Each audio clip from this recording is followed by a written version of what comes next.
আমরা কোরআন কেন শুনবো আর শুনতে হলে আমাদের কি কি করা দরকার?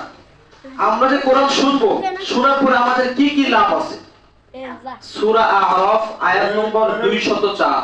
ওয়াইদা কুরিয়াল কুরআন, আমরা কোরআনকে জিজ্ঞেস করতেছি ওয়াইদা কুরিয়াল কুরআন, আল্লাহ তাআলা আমাদের শিখাচ্ছেন, বলতেছেন ও দুনিয়ার মানুষেরা তোমাদের সামনে যখন কোরআন থেকে আবৃত্তি করা হবে, তেলাওয়াত করা হবে, তাফসীর করা হবে, ব্যাখ্যা করা হবে, বিশ্লেষণ করা হবে, আল্লাহ বলছেন ফাসতামিউ, তোমরা মনোযোগ দিয়ে শোনো।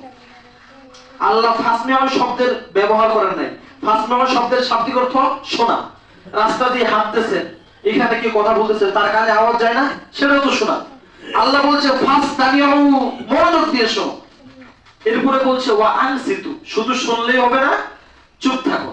এখন আমরা আল্লাহকে জিজ্ঞেস করলাম, মনোযোগ দিয়ে শুনলাম, চুপ থেকে শুনলাম, আমাদের লাভ কি হবে? আল্লাহ পাক রব্বুল আলামিন বলছেন লাআল্লাকুম তুরহামুন, ওই ব্যক্তিদের উপর আমি আল্লাহ তাআলা নিজেই রহমত নাযিল করব। সুবহানাল্লাহ। তাহলে কোরআন শোনার দরকার আছে কিনা? আছে। কোরআন বুঝে পড়লেও সওয়াব, না বুঝে পড়লেও সওয়াব, শুনলেও সওয়াব, যে কোনো মূল্যে আপনি কোরআনের দিকে তাকায় আছেন সেটাও সওয়াব। সুবহানাল্লাহ।